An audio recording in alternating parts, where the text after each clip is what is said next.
What up, though? Sitting up here listening to a jokey chew ZX ass out. What's good, everybody? Yeah, I done pulled up. You understand? To the spiz knot. You did. Uh, I gotta upload a vid. Oh shoot! I'm glad I said something. I gotta upload um a video that I shot earlier. I was trying to do it live, but for some reason, hold up, yeah. For some reason, it kept on freezing up, so couldn't do it live like I purposed. Oh, man. Couldn't do it live like I purposed, so uh, I just figured I'll upload it. Damn, yo. I forgot my phone is about dead. And I hadn't fixed the other video yet.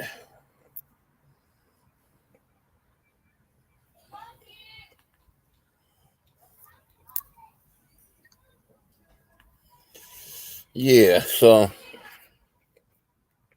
I want to talk about this Jeffrey Dahmer situation, y'all. I ain't feeling real good about that. You did? I ain't feeling good about that.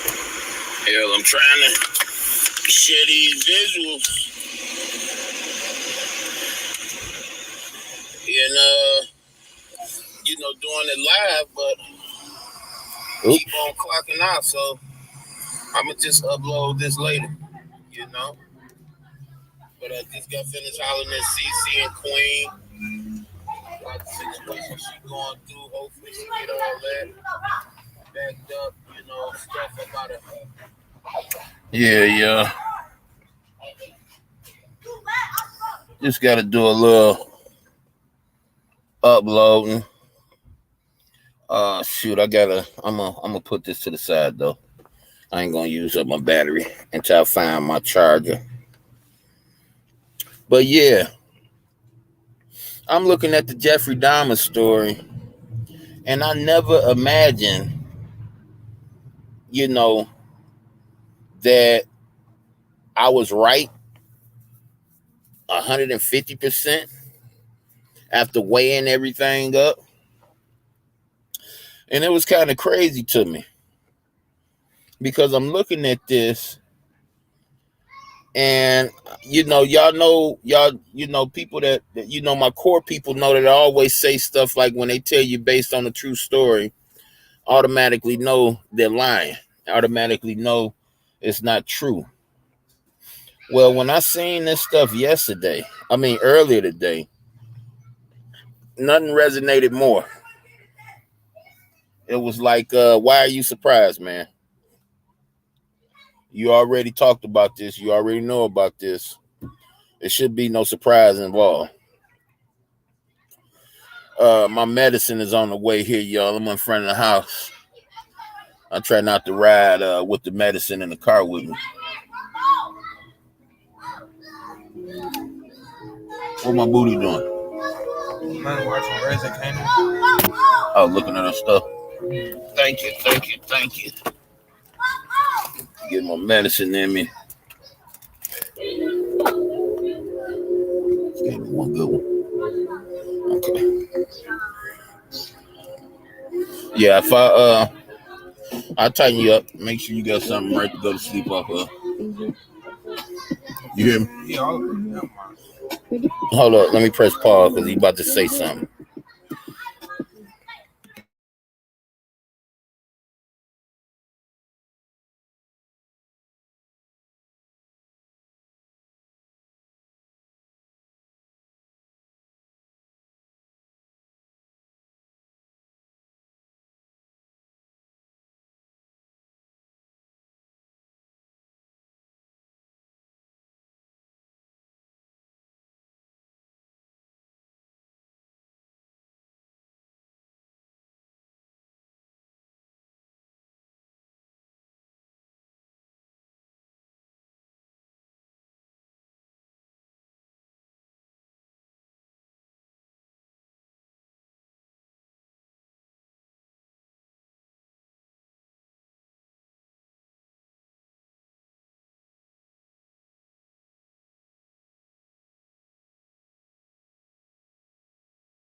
Yeah, I'm back.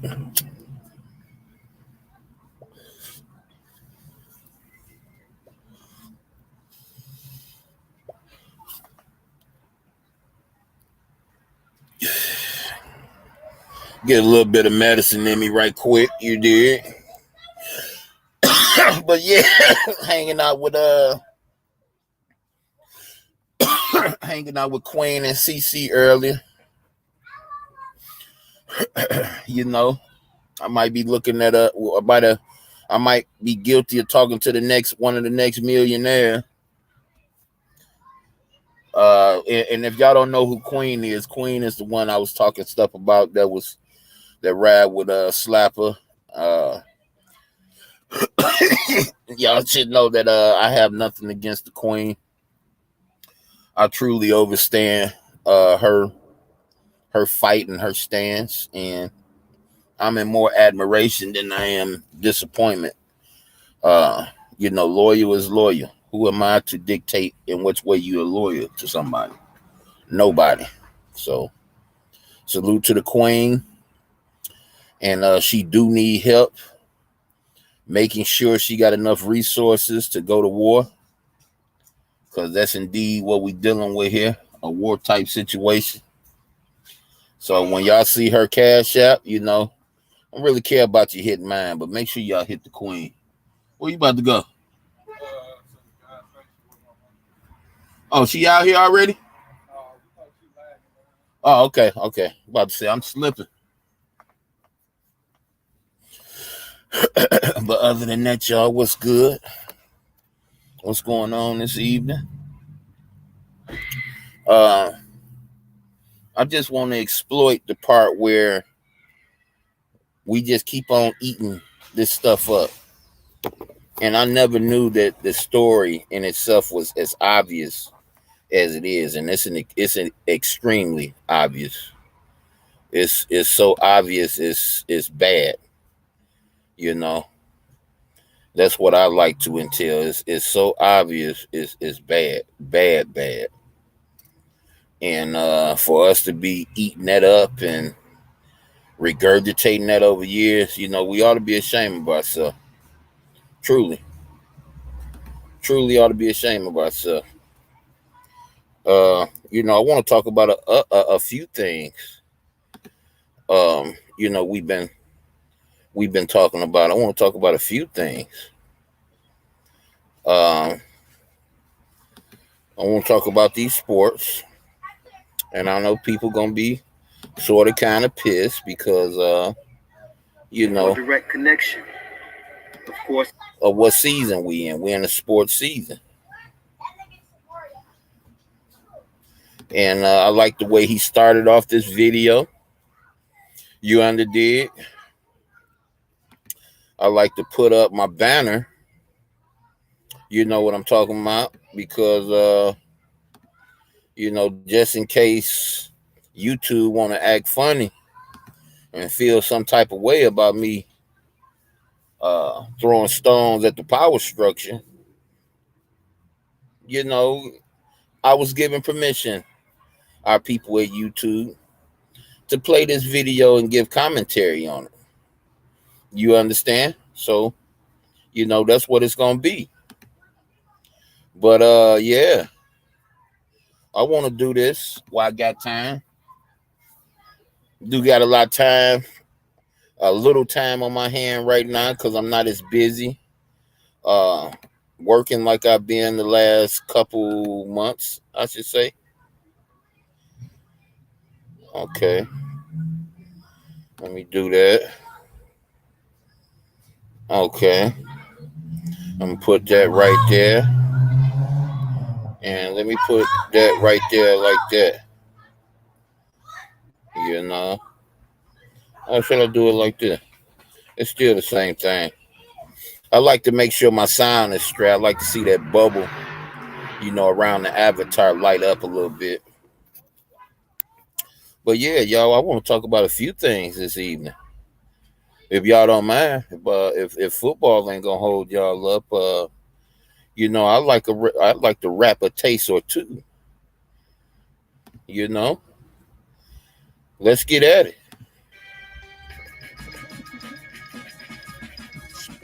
Sports Illuminated.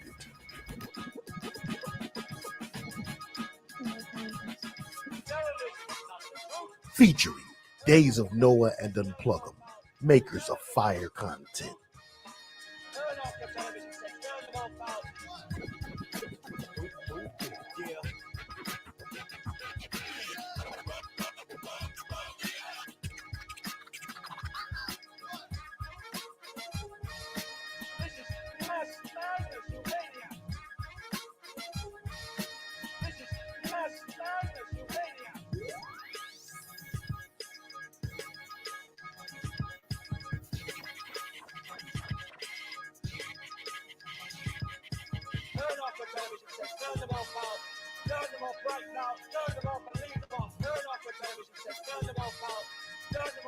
And welcome to the first installment of Sports Illuminated, which is brought to you by Hip Hop Illuminated, a brainchild from Days of Noah and I's Tricknology discussions, which led to the Tricked series, which then led to Sports Illuminated, where you want to look at sports from a point of view that it's seldom looked at. We're going to look at the Illuminati involvement in it, whether or not we believe it to be rigged or not, or if there may even be some occult practices that go on.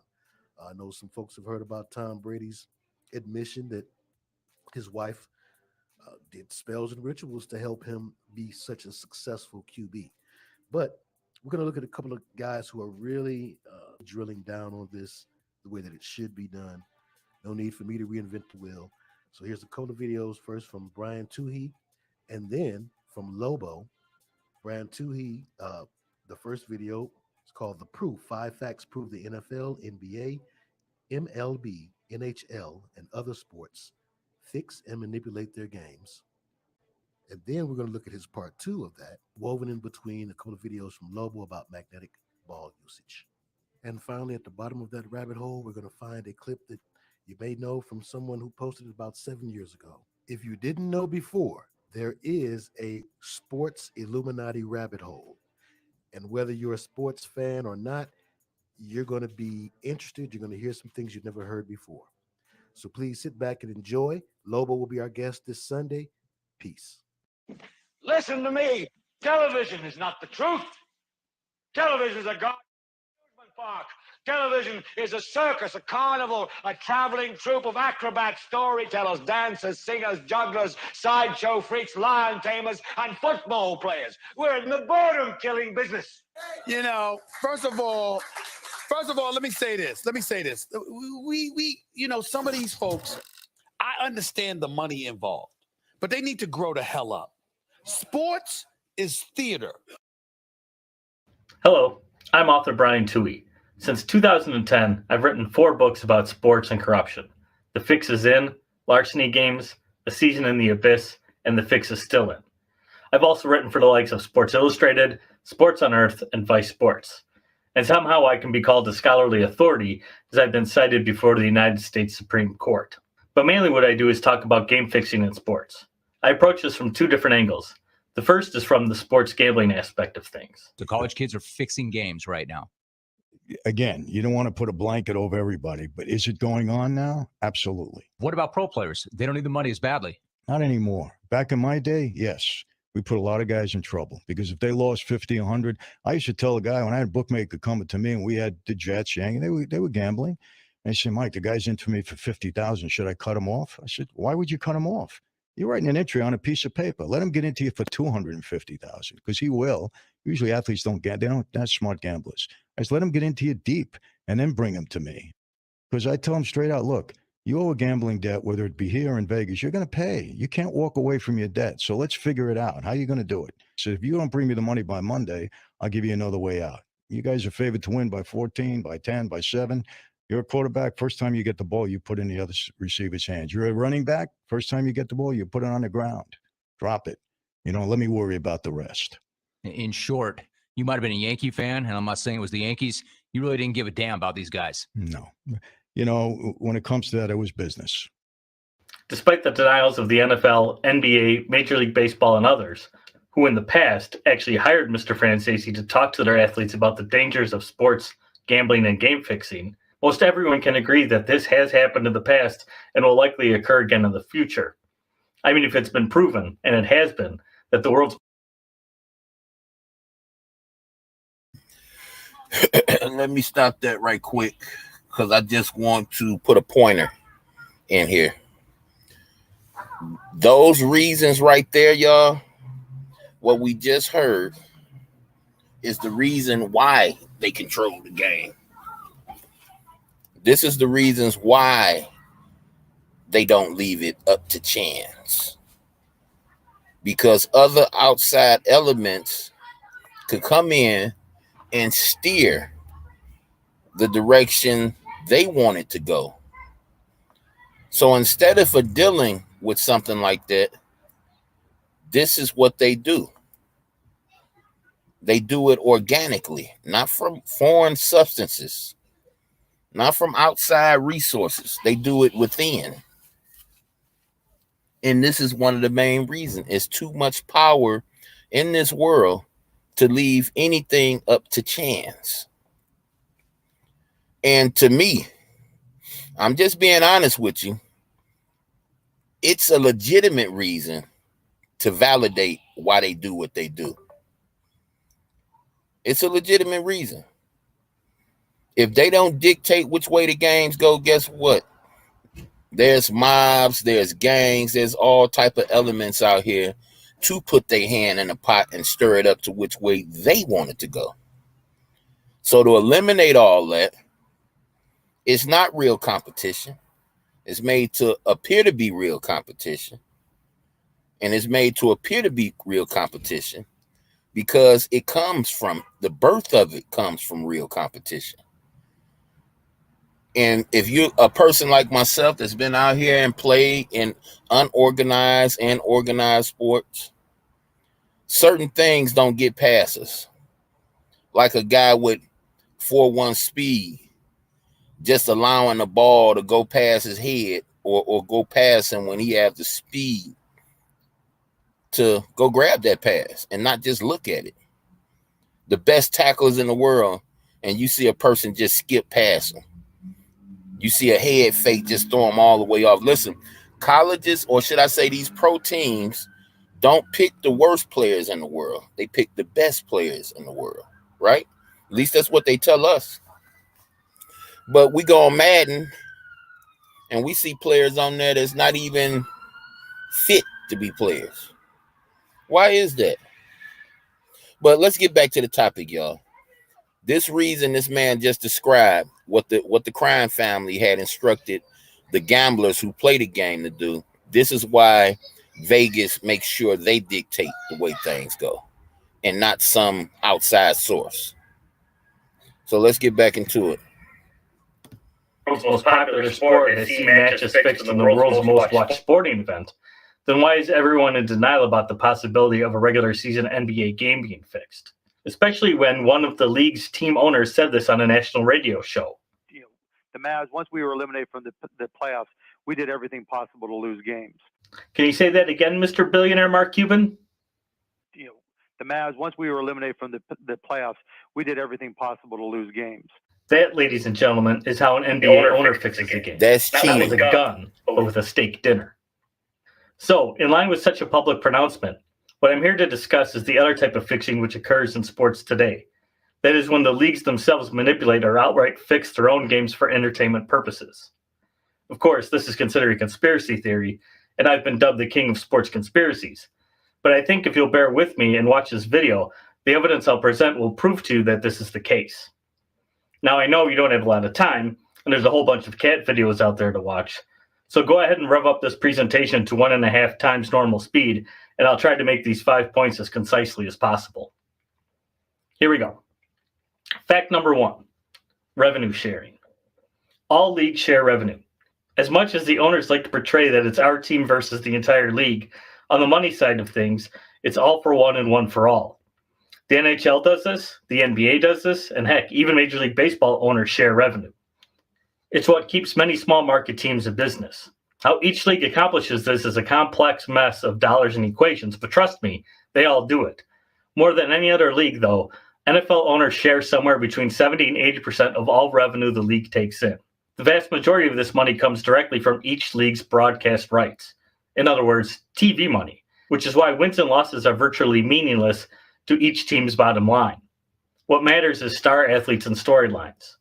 They garner the highest ratings, generate more ad revenue, and land the best TV deals, which in turn means there's more money for everyone involved. So, no matter which team is on the receiving end of a championship ring, every team will profit when the dream season is maximized.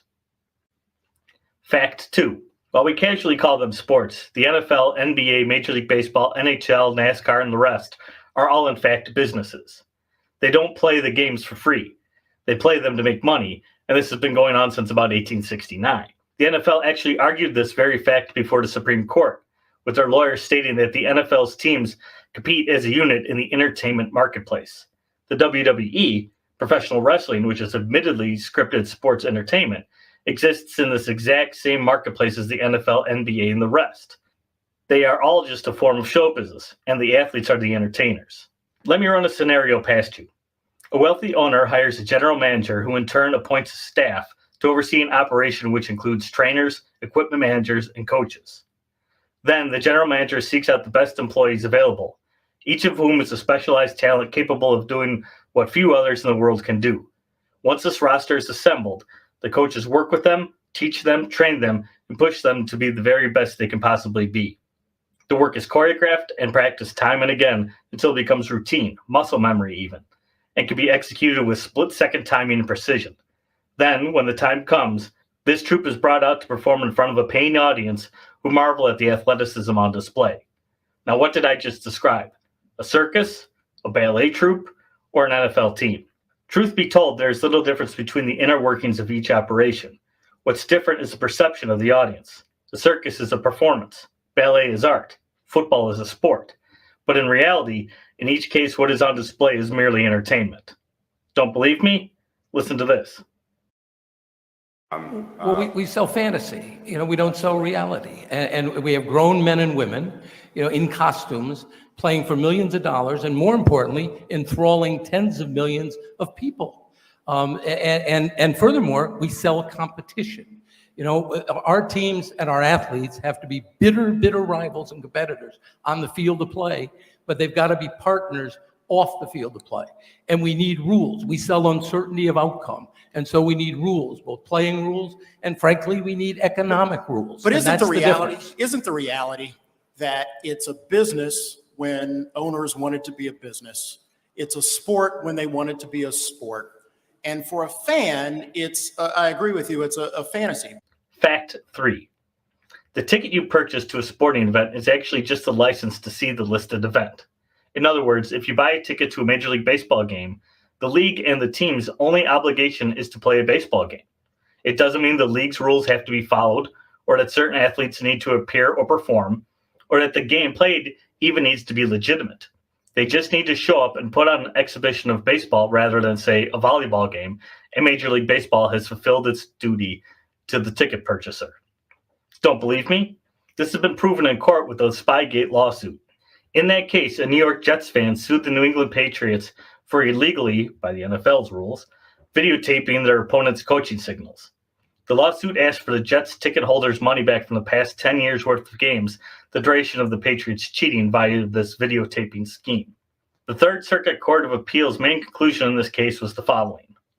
At best, he, the plaintiff, possessed nothing more than the contractual right to a seat from which to watch an NFL game between the Jets and the Patriots, and this right was clearly honored.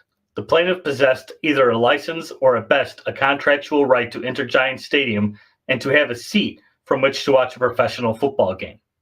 In the clear language of the ticket stub, this ticket only grants entry into the stadium and a spectator's seat for the specified NFL game. The plaintiff actually was allowed to enter the stadium and witness the specified NFL game between the Jets and the Patriots. He thereby suffered no cognizable injury to a legally protected right or interest. The judge went on to conclude, we do not condone the conduct on the part of the Patriots and the team's head coach, and we likewise refrain from assessing whether the NFL sanctions and its alleged destruction of the videotapes themselves were otherwise appropriate. We further recognize that professional football, like other professional sports, is a multi-billion-dollar business. In turn, ticket holders and other fans may have legitimate issues with the manner in which they are treated. Significantly, our ruling also does not leave the plaintiff and other ticket holders without any recourse. Instead, fans could speak out against the Patriots, their coach, and the NFL itself. In fact, they could even go so far as to refuse to purchase tickets or NFL-related merchandise. However, the one thing they cannot do is bring a legal action in a court of law. And if that's the best protection a ticket provides a fan, which is basically zero protection at all, do you honestly believe watching a game on television grants one more legal rights to a fair game? So did you hear that, sports fans? Stop trying to sue a team or a league when there's a bad call that goes against you. You cannot win, not in a court of law. Fact 4, there is no federal law preventing a league from fixing its own game. Let me state that again in case you do have this cranked up to 2 times the normal playback speed. There is no federal law preventing a league from fixing its own game. There are 2 federal laws that do come close. The first is known as the quiz show law because, believe it or not, the television networks in the 1950s used to fix their game shows in exactly the manner I allege sports are rigged today, and for the very same purposes, to make them more exciting and to keep people watching. In a nutshell, the quiz show law states that it is illegal to alter or rig the outcome of an intellectual contest for broadcast purposes. The key word in the law is intellectual, as this law does not apply to physical or other types of contests. In other words, you couldn't legally fix the outcome of Jeopardy, but you could tamper with Survivor, The Bachelor, or the NFL because none of these contests are intellectual in nature. The other law of note on the books is the Sports Bribery Act of 1964, which was passed to protect the integrity of sports from the mafia and other gambling interests.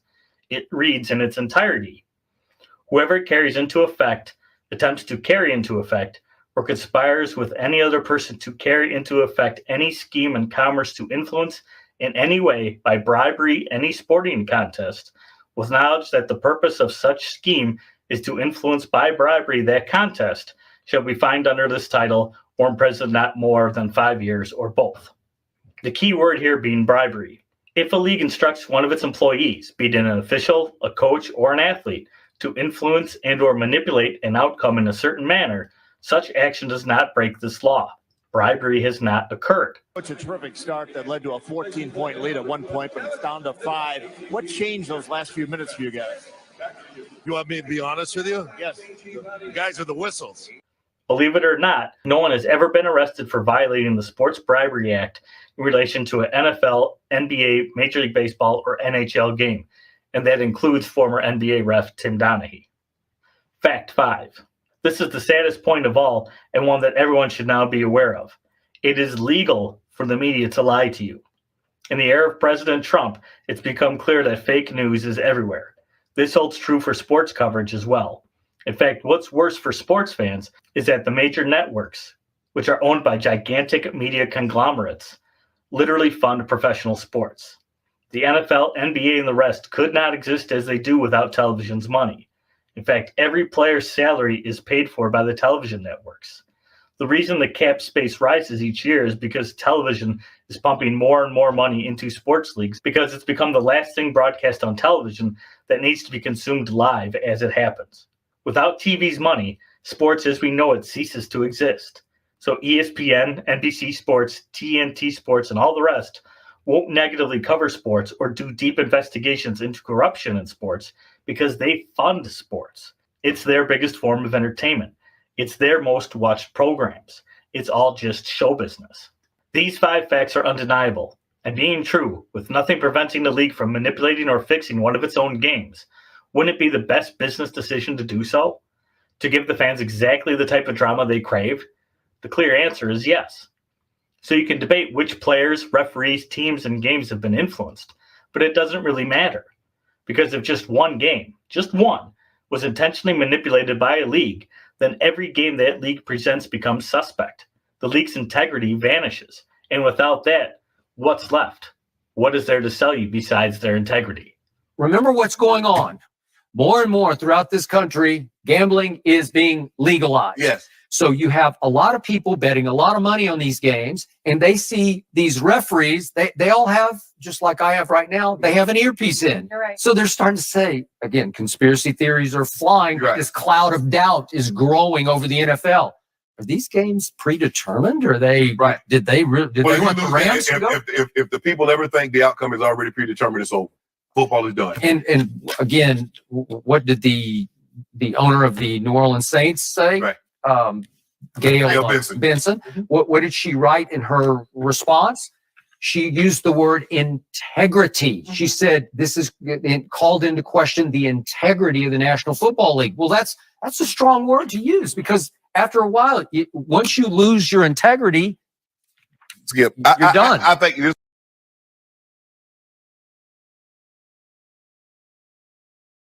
Hi, I'm Colin Loeffler with the Minnesota Vikings, and this is the ultimate reception. Now every kid can catch like a pro. Come take a look.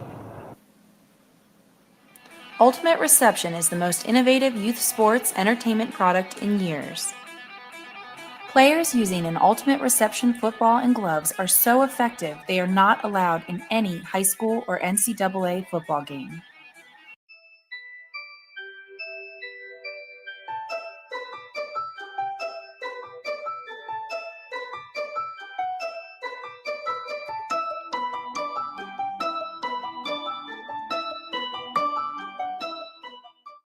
Ultimate Reception features a patent-pending magnetic grip system that literally makes the ball stick to your hand.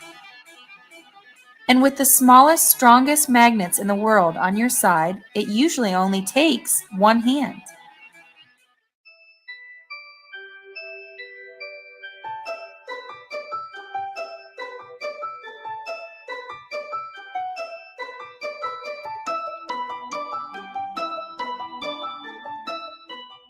All right, so subject one, what did you think about the Ultimate Reception? It's amazing. You can't even drop it with the gloves. Just make a lot of catches you weren't allowed to make without the gloves. It's pretty awesome. So how easy did it make it catching it one-handed? Stick your glove out there and the ball sticks to it. Good deal. It's all done using a low-frequency transmitter that is integrated into the football. This is the rechargeable battery for the device. And then here's the actual transmitter. This is the on-off switch, so we can turn it off. These are the two wires from the antenna coming up into the transmitter. And here's the key. The transmitter creates a current in the wire, which turns the ball into a pretty simple electromagnet. This time-lapse video shows how it's all put together. The ball is deflated and unlaced. The bladder is removed, and then a wire is wrapped around the bladder several times. The bladder is put back into the football, and then the antenna and the transmitter are epoxied together to make them more durable. Everything is then packed back into the football, which is laced back up and then reinflated.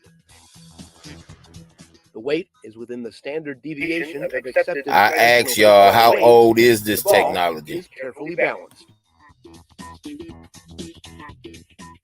If you think about a science experiment you might have done in school where you wrapped a coil of wire and then connected the coil of wire to a battery and then looked at what happened to a compass, you're measuring the same sorts of things that you did with the iron filings and the permanent magnet. In one case, it's a permanent magnet. The other case, it's created by the currents, but the fields are very similar. And effectively, what we're doing is we're taking the football and turning it into a magnet. Is it just me, or have one-handed, mind-blowing miracle catches stopped seeming like miracles? No, it's not miracles. It's manufacturing. We're in an NFL equipment room. This is the place where drops go to die, where one-handed miracles happen every day. Do you know why? Because this is where they keep these new, stickier than a frog's tongue gloves. The NFL is in love with the gloves. The reviewers are raving. Wide receiver Hakeem Nicks. You don't even need to think about catching it. Hall of Fame analyst John Madden. Pretty soon these gloves are going to catch a ball without a hand in them. I think a little grip is definitely, helps a little bit, especially when if new. One hand is amazing, man. Amazing, man. What do you mean? It just sticks. It just sticks. It sticks so often that the NFL is investigating whether these gloves make it too easy. The aluminum bat of the NFL? No, I don't think. It's accessory. It's accessory. It's not an aid. No. Because we've been going all over town, and some people are catching it pretty easy with these gloves. Like who? Like everybody. We started with the receivers at Miami's South Beach Senior High School, where we first asked them to make one-handed catches the old-fashioned way. We didn't see many. All right, High Ties, what's your record this year? 2-7. 2-7. We're going to get you better. This is our game plan. Sticky gloves. Let's do it. From here on in, you're going to catch every pass, every bus. You're going to catch colds you didn't even want to catch. This is going to do it. All ready? Gloves on 3. Ready? 1, 2, 3. Gloves!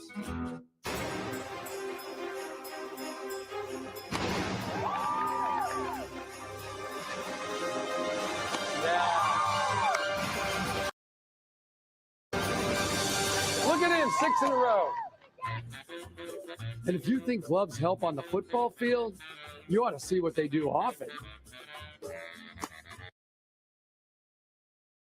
¡Qué fácil, Dios mío! ¡Súper fácil!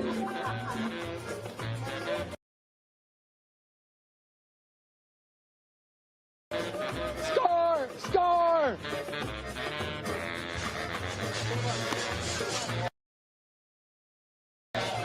Forget football. Gloves make everything easier. Fácil. Honestly, sometimes you don't need to wear much else but the gloves. Maybe they just got good hands. Maybe. I hear what you're saying. We love all these catches. I know. But is it fair to all the receivers who came before them, who had to catch without the Steve Largents, the Lynn Swans? I say no, it isn't. Because let's face it, if somebody like me can do it, then you know it's too easy. Manning on a play fake. Rolls right, throws a deep ball down the right sideline.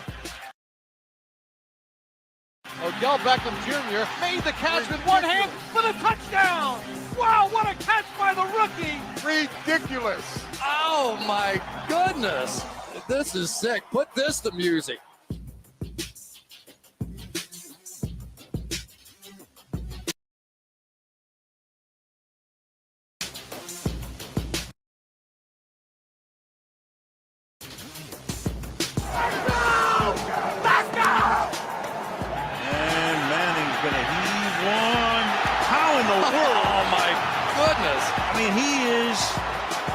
Insane. How do you make that catch?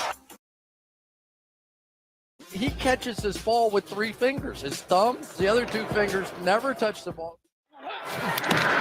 Shotgun. Murray out of the pocket. 7 seconds. 6 seconds. Murray heaves it downfield. It is. Oh, it's caught. It is caught. DeAndre Hopkins. Miraculous. It's Murray magic. And DeAndre Hopkins is the man who comes away with it. He went over the top of Tre'Davious White. Jordan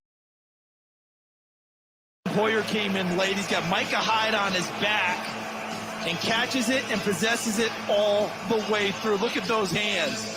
We keep hearing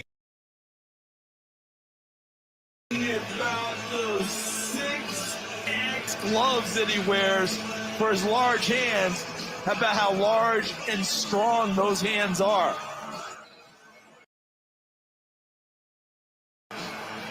You remember before this?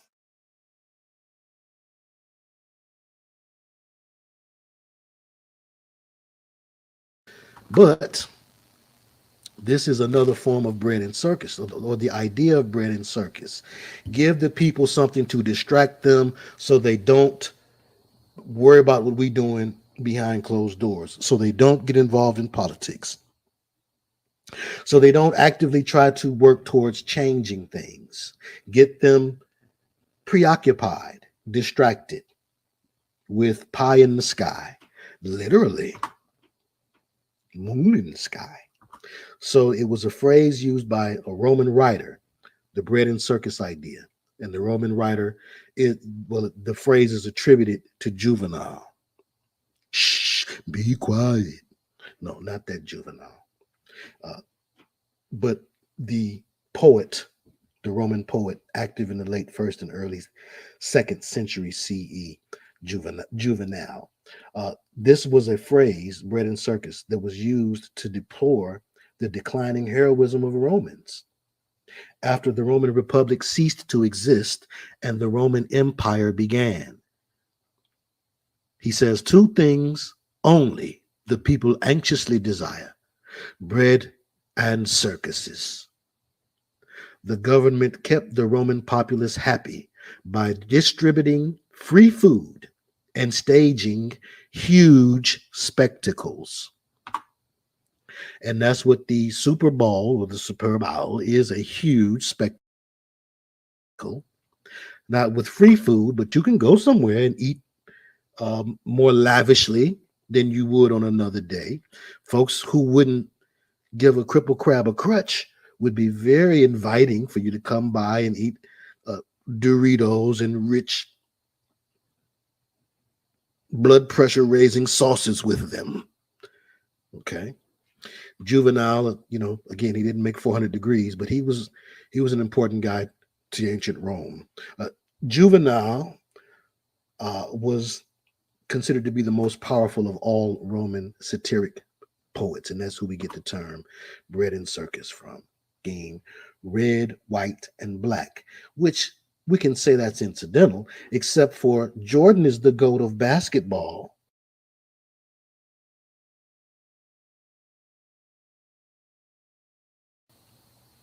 GOAT meaning, GOAT as taken from, I believe it was LL Cool J's idea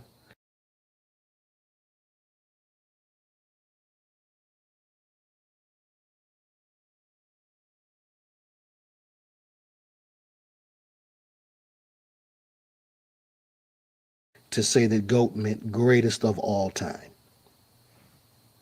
So Jordan is considered the greatest of all time. He happens to use red, white, and black on arguably his most famous shoe.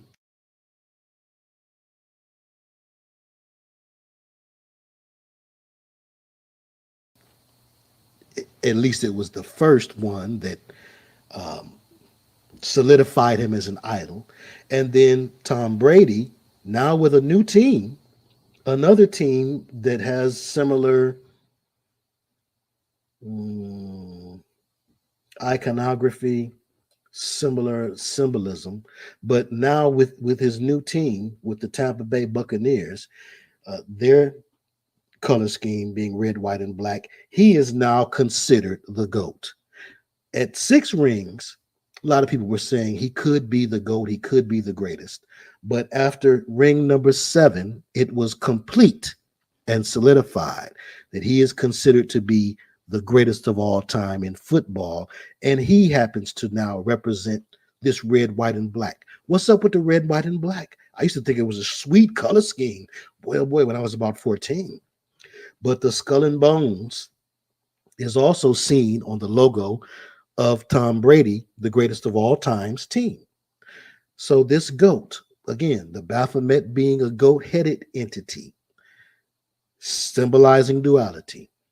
You see the 2 swords, which represent the 2 bones in the classic Jolly Rogers crossbones, which is usually used on the flags of pirate ships.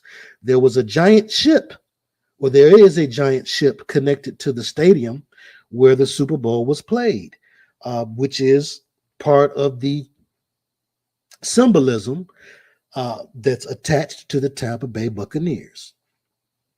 But the red, white, and black happens to be the satanic colors, or the colors of the Church of Satan.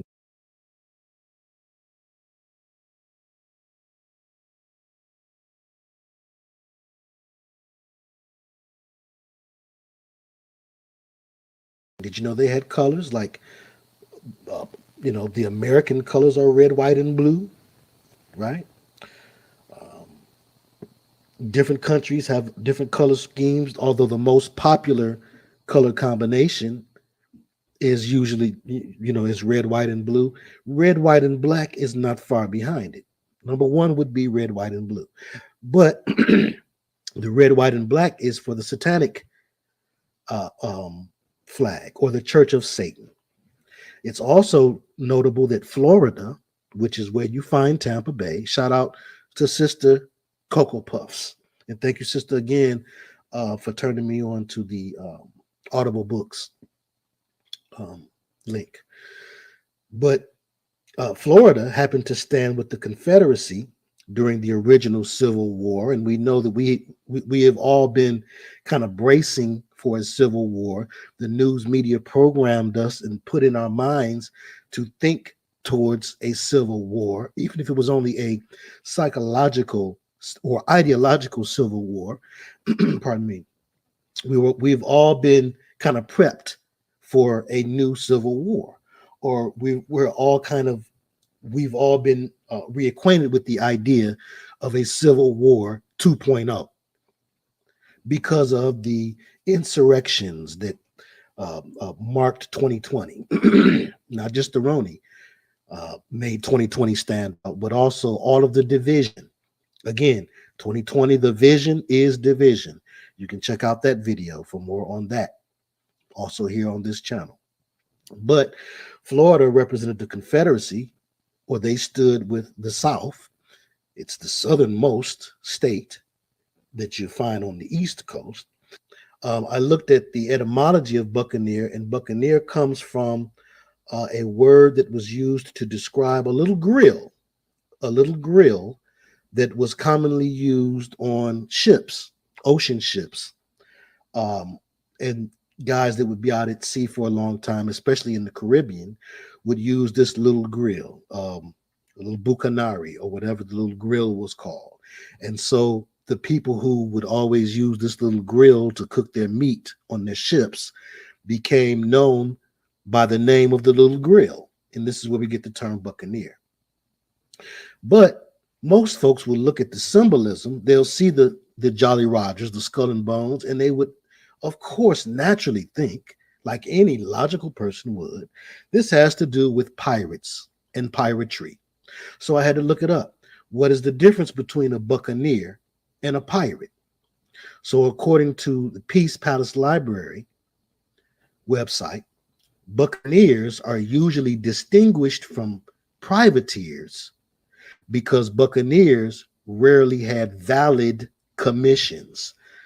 So in other words, privateers would be ship owners who were commissioned to go out to sea and, and buy and sell or trade.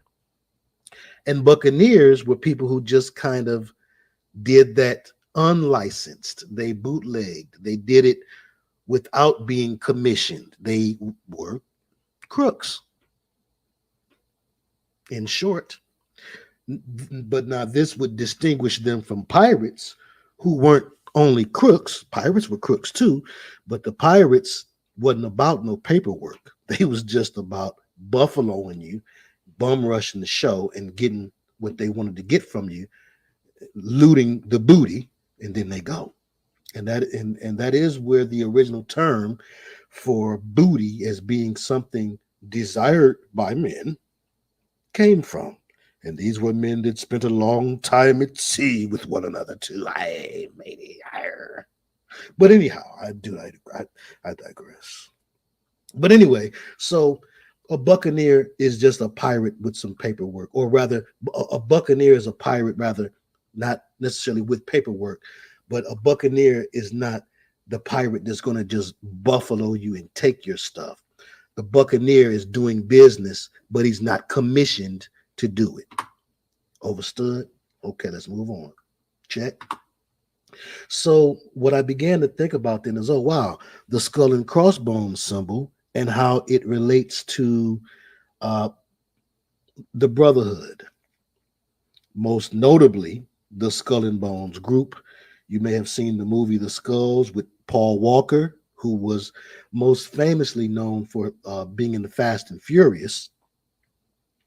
But he was also in the Skulls.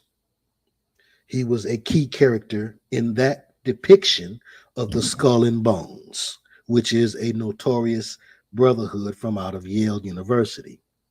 One that W. Bush belonged to. That's the slow one.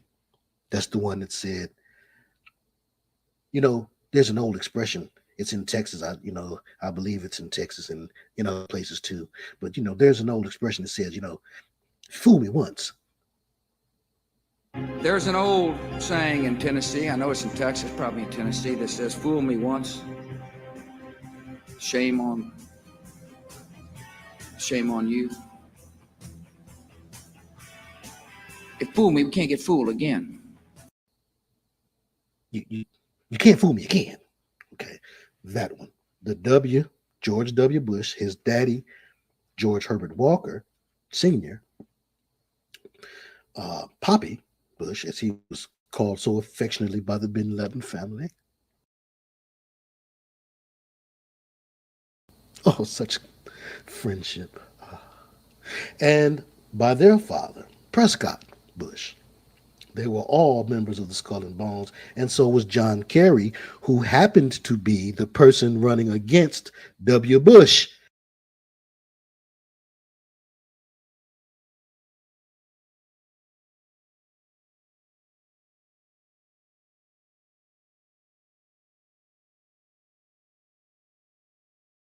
When Kerry ran for the presidency.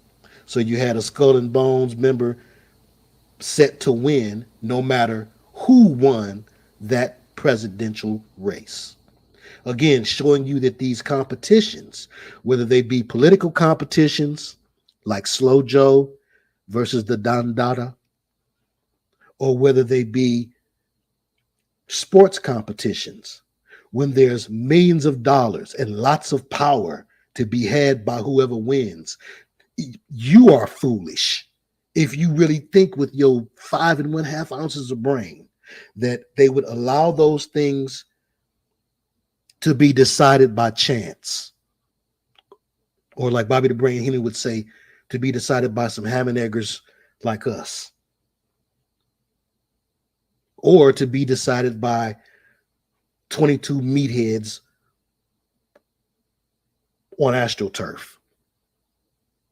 So these things have to be controlled, and they have to be controlled in such a way that it doesn't appear controlled. Just like the gladiator who is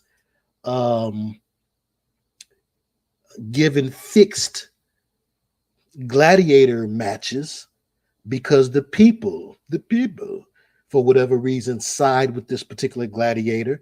And the emperor knows that if this gladiator loses, the people will lose their minds, and whatever hold or control that the gladiator has on the people that the emperor uses for his own advantage, that control would be lost. So yes, they would fix some of the gladiator matches, make sure a lion ain't got no teeth and that type of thing. Yes, those things would go on.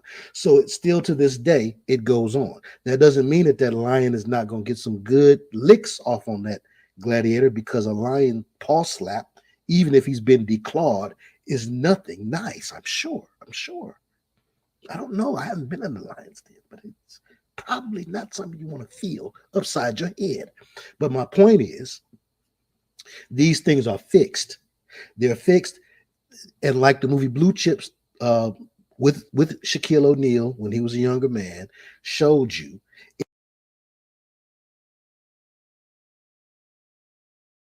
it doesn't take the whole team to be in on it. If it's, if too many people know a secret, it won't be a secret for long. All it takes is a couple of key players, a couple of key guys with the number 13 or 6 or whatever on their jersey, a couple of referees. All it takes is a few people, a few devout brotherhood members to fix a game. So as I looked at the symbolism of the Buccaneers, I couldn't help but relate, first and foremost, that, hey, they've got the skull and crossbones on their helmet, and skull and crossbones makes me think about brotherhood organizations, not just the skull and bones, okay, but others as well. The Knights Templar, comes to mind as well. So I remembered, well, wow, they said that the skull that is pictured, I thought about the picture. There are pictures of George Bush Sr., George Jr., and of their dad with their skull and bones mates, with their mates.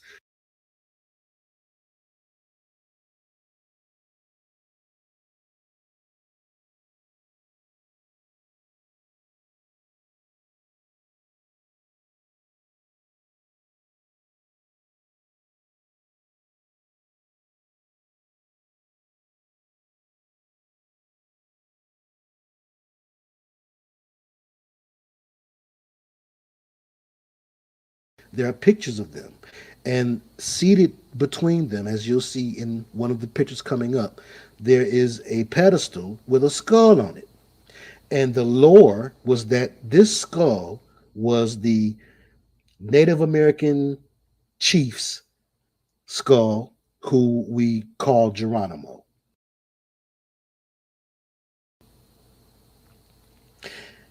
This rumor had been repeated so many times that CNN picked it up, even. And yes, CNN is, their mouths are not prayer books. There are no proof of truth. It's mainstream media news. And if they reveal a thing, it's always overplay for the underlay. If they're revealing something, it's only to conceal something else. We know this. But I'm saying that that took the idea from out of the realm of myth and conjecture and into the realm of, public record, at least. So people began to know or understand or question in mass, hey, is this Geronimo's skull? It wasn't just something that was whispered in the conspiracy community. And it even went further than that, as the descendants, or at least one descendant of Geronimo, sued Skull and Bones over Geronimo's bones, because it then even came out that not only the skull but the bones were supposed to be Geronimo's. And the story is that there was a document that showed that George W. Bush's grandfather robbed Geronimo's grave. This would be Prescott Bush.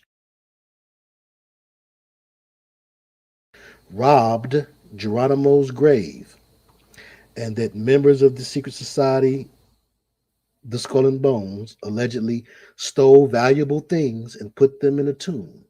And that Geronimo's great grandson says that Geronimo should be buried in accordance with the tradition of his tribe, and that there was a federal law already at play that was supposed to protect Native Americans' rights to their family members' remains. And like I was saying in conversation today, the law is there for the people that the powers that be want to protect. You and me, and people who are not brotherhood affiliated, don't have the same protection under the same law as a person who is brotherhood affiliated. That's just life. Let's move on. So, and ironically, the color scheme of that was red, white, and black. So they etched Thor, or Thor, as you see, is etched on the bones, look like femur bones or leg bones of Geronimo. And Thor being a Nordic deity, again, this is showing some degree, on some level, of white versus non-white supremacy. In that saying, well, this guy might have been a chief or meant something in one respect, but we're showing dominance by etching a god that is Nordic and directly connected to white or European paganism, because I'm sure Geronimo was deep.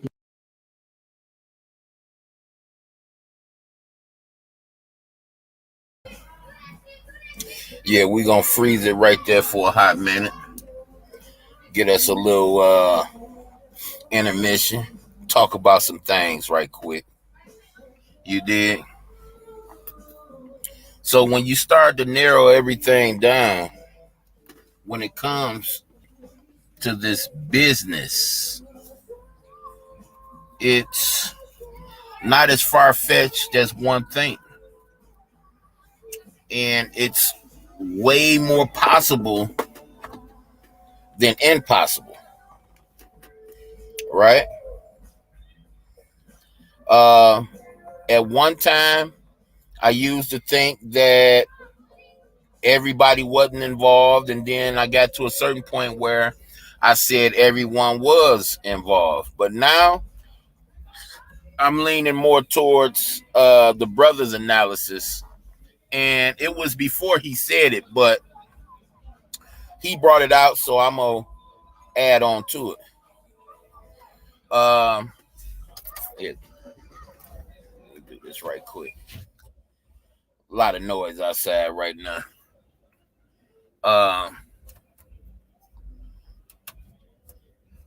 Oops, wrong thing. I'm gonna add on to it. All you need is a few people. You don't need the whole team. You see evidence of that. It was a playoff game a couple years ago. I want to say Minnesota and New Orleans, where the player came and hit his own player so that the opposite team could run the ball.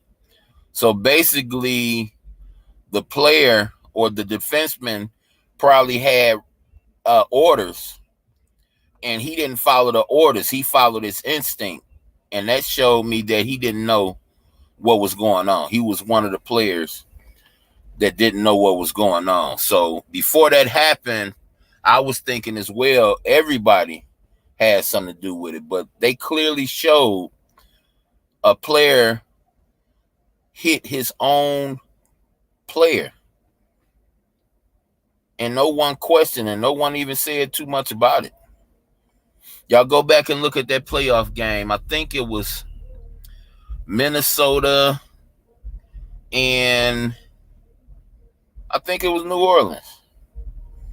But they snapped the ball. The two defensive backs covered a man, but one of the defensive players went and hit the other defensive player to knock him off the other man, and the other man caught the ball and wide open touchdown. Live on TV. So before I seen that, I was thinking like everybody was involved, but now I know after seeing that no, it's only a few key players. That's where the fraternity comes in. That's where the brotherhood comes in. That because they gain their recognition with the brotherhood by just following orders. You get an order. That's what they teach you when they haze you in college. When you become, or when you pledge, they teach you that orders are more important than anything. That's what the whole pledge is about. That's what it was all about, following orders.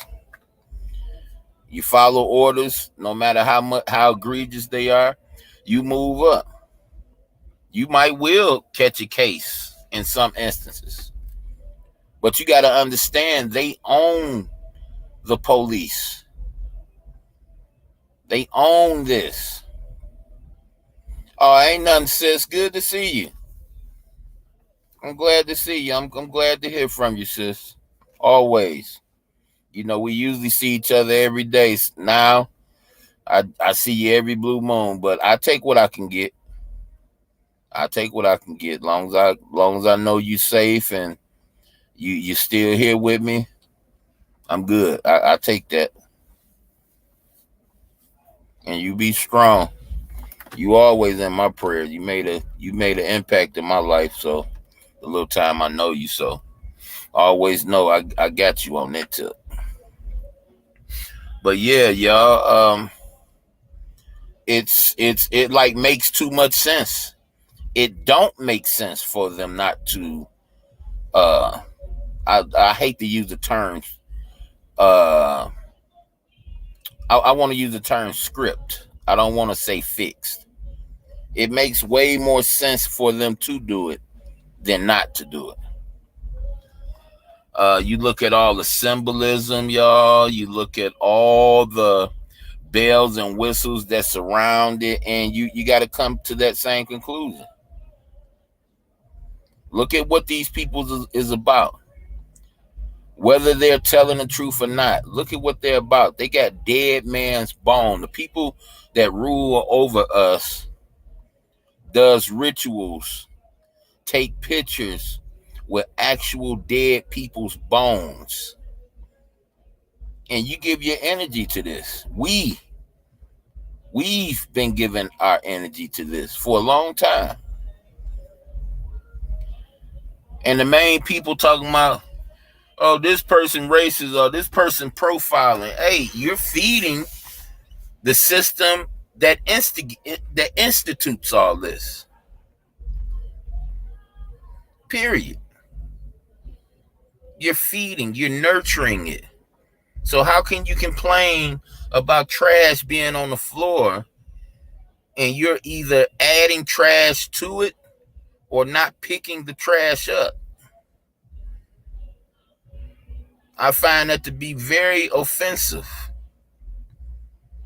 See, quit thinking it's a bad thing that a person been lying to you and getting over on you. You women, you men in them relationships, you're harboring all them feelings after it's over with, after you find out you've been getting used and abused. Quit getting mad at what happened in the past. Quit getting mad at you being took for a sucker.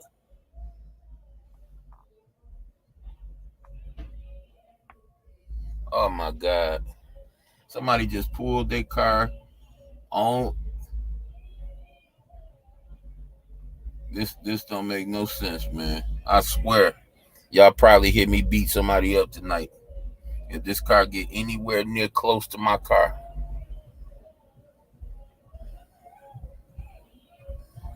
And this kid is out this late. He about to tear his car up.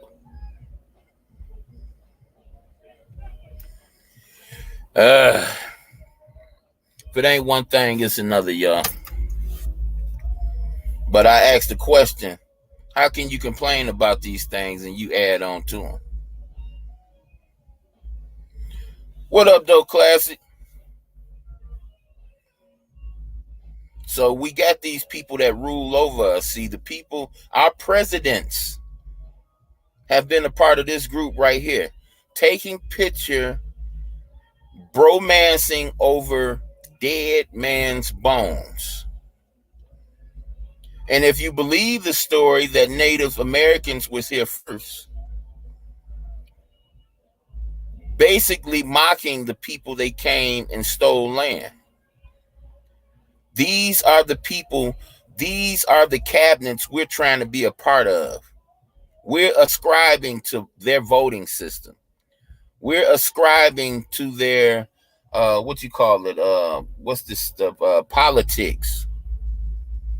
Nobody's making nobody do these things. We're doing it on our own. Defending, fighting for these people, attacking these people. And they showing you from very long time ago, as we look at a black and white picture, that they've been about that life. They've been about not giving a damn about nobody, especially the remains of a person they hunted down and stole from.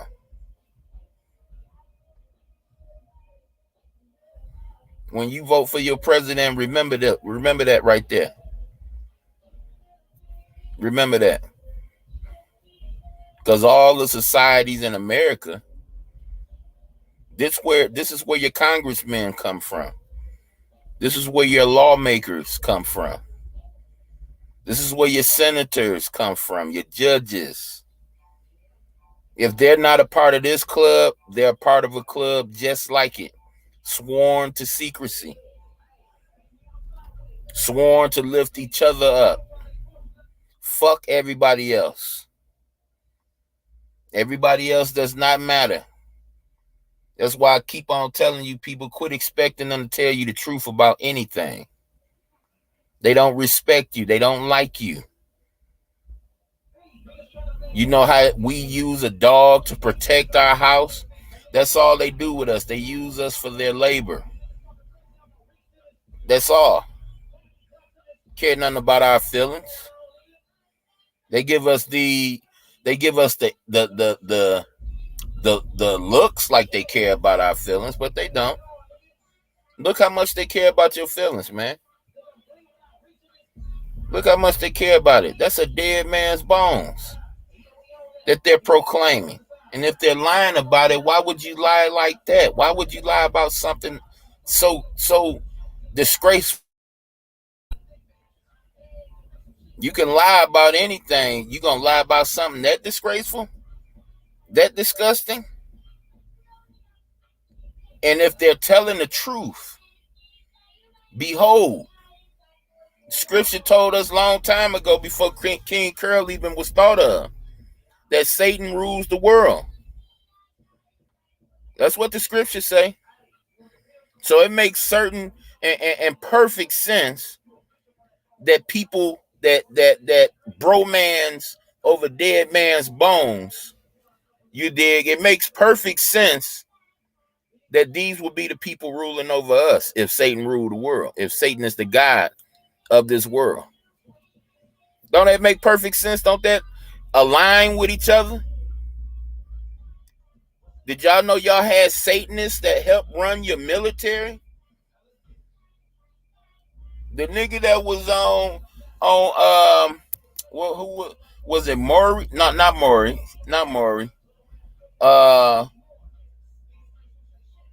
Donahue. He was on Donahue when I was a kid. He's a general, some type of general in the military now. Y'all remember the dude with the slick hair, with the real thick, demonic looking eyebrows? Yeah, he in your military. Been in there for quite some time, probably for about 30 years now. Yeah. They about that life. They about that life. What y'all think these flags mean? What do y'all think this stuff mean, man? Them flags ain't made for people that got sense. I hate to bust y'all bubble. But was it Russia? Was it Iraq that sent those young men? Was it Vietnam that sent all those young men? Was it Hitler that sent all those young men from over here to go die and lose their life? And truth be told, friendly fire take more life than anything.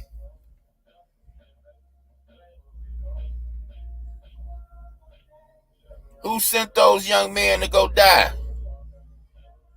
Mostly men and women to go die. Who did that?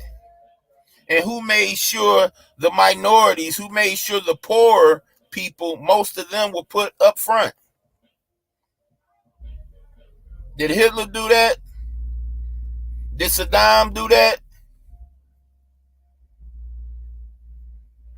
Did Ho Chi Man do that? Nah. And then y'all hear him say, Vietnam really won the war because we won, but Vietnam really won. Why did they say Vietnam really won? Because Vietnam killed way more people. The Vietnamese people killed way more people than the United States people killed of theirs. Booby traps, tunnels, nasty, y'all. You catch one of them Vietnam members before they pass, before all of them gone, that was in there, if they still got sense. Look how screwed up their head is. Go check them out. Holler at them. A lot of them people realized they was getting hunted by their own people. They sprayed these people with all types of fucking poisons. They own people. See, y'all can't forget about this stuff, man. See, it's just like YouTube. The newer people come along, they don't know nothing about it. And see, they want to make sure that you have the power to go research these things, and don't. That's what they love seeing. They love seeing that. They was talking on Slapper Show earlier, talking about one person said that the Bible was the most read book, and a lady that was on the panel, she corrected him. She said, I wouldn't say the most read, I would say the most sought after book. And I agree with her. Because if more people read it that didn't read it, there'd be a total different understanding about the author of the Bible. Totally different understanding about it. But because of that,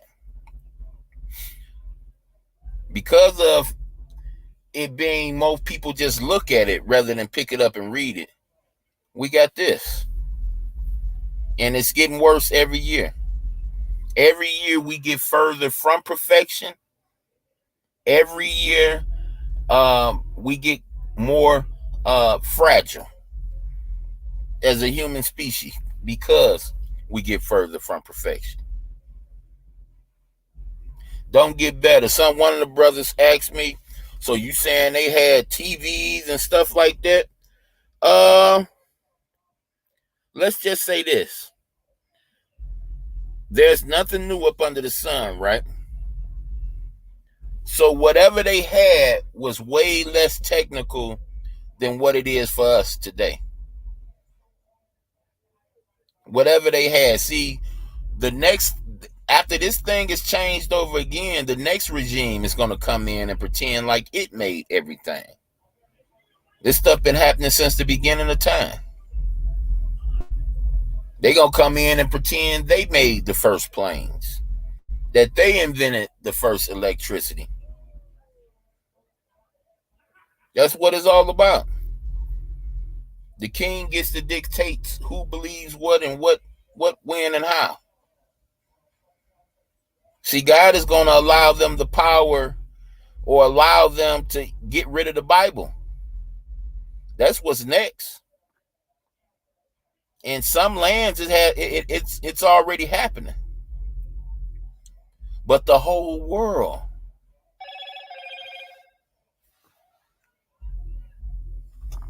My wife, what's she talking about?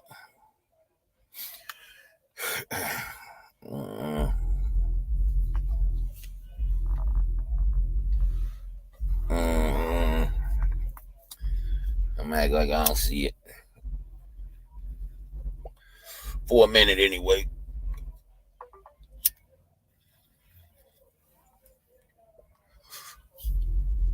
But yeah, y'all.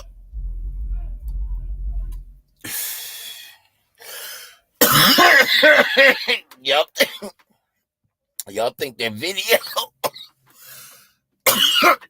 Y'all ain't seen nothing about that video. Y'all seen a little taste of it. But there's plenty more to go. Plenty more to research. Deeply steeped in Native American paganism. So it's magic versus magic. But this is a way of banging on the other gang, by crossing out one gang's name and writing in the other gang. You're both gangsters, okay? But that's what this was certainly a practice in. As you see here, a close-up of Geronimo's bones and skull and bonesmen surrounding him. And this article, which, for some reason, sometimes these come out blurry when I magnify them. Sometimes they don't. And then sometimes if I keep messing with it, it will stop doing that. But anyway, what that said was Geronimo, his skull, his powers, and a secret society. If you're interested, you can look that up, because that's more to my point than it was magic against magic. It's not like Geronimo was some innocent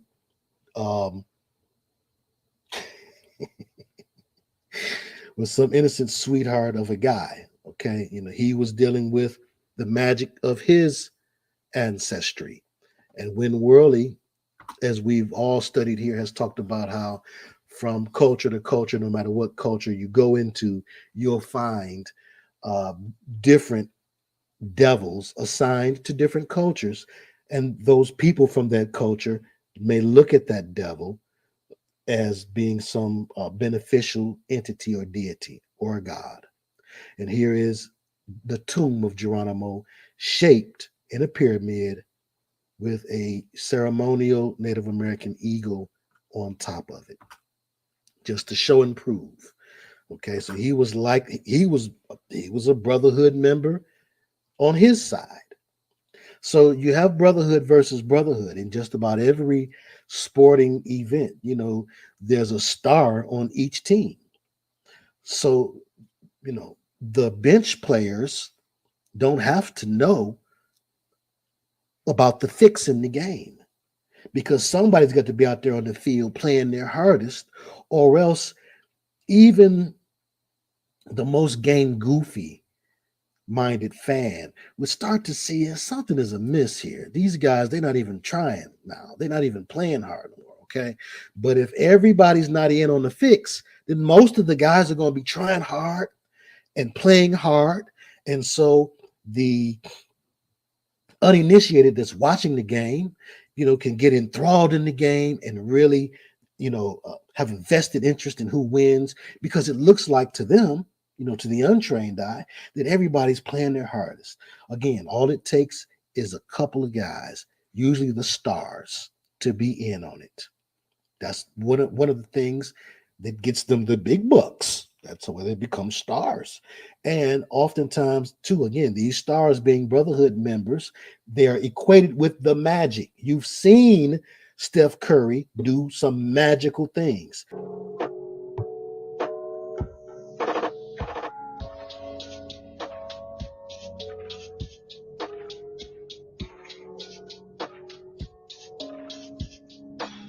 In my time of watching basketball as a man, too young and naive to see through it at one time, I've seen some magical occulty things. I saw Isaiah Thomas kiss Magic Johnson before the finals when the Lakers was playing the Bad Boys of Detroit.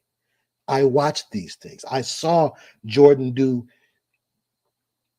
inhuman feats. I saw these things. Day went for Michael with the left hand. 10 seconds, 9. Jordan almost had it knocked away. Look out, still fighting. Here he goes. Get it back. He's got time for one more. Yeah. Bulls with the lead. They go all the way down the floor. Michael for 3. Yes. Hard right. Now Jordan, 2 seconds. Let's it fly. And out he goes. Michael Jordan makes the final. And the Bulls are overtime winners. Okay.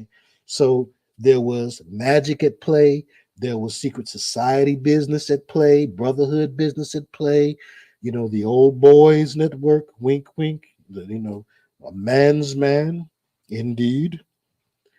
And there's sorcery at play.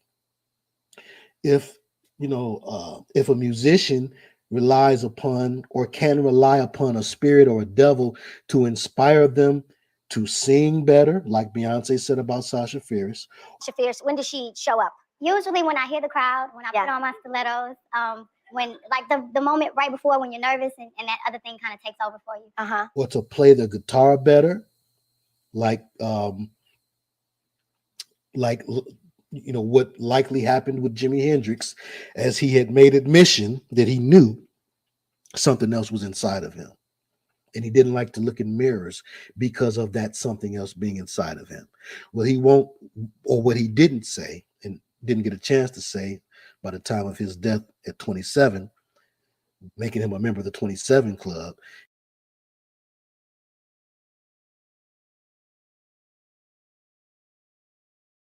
He didn't get to say how that thing got in. They get in through you being a part of these rituals and parties. And probably while he spent the time he spent in Europe, he was turned on to some things by some high European witches who might have just liked the way he played initially. But so if these individuals in these other walks of life that belong to the brotherhood use these spirits to aid them, then what do athletes that belong to the brotherhood use these spirits to do? Fly from the free throw line to dunk?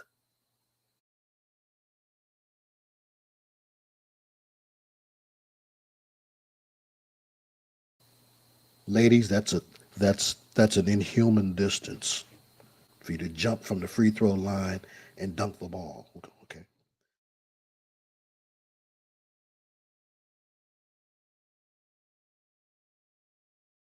But so or could you perhaps throw a 70-yard touchdown pass? So these spirits aid you in whatever it is your vocation. So I couldn't help but think about the Skull and Bones connection, not only being on the team that was most likely going to win the Super Bowl, but also the symbolism, all the symbolism in it, even the racial symbolism in Tom Brady being the GOAT. Now there's a GOAT. Now there's a GOAT in athletics that's white. It hasn't been that for some time.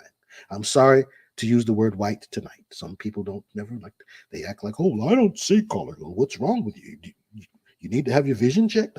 I'm sure you do. It's not about if you see colors, what do you think when you see it?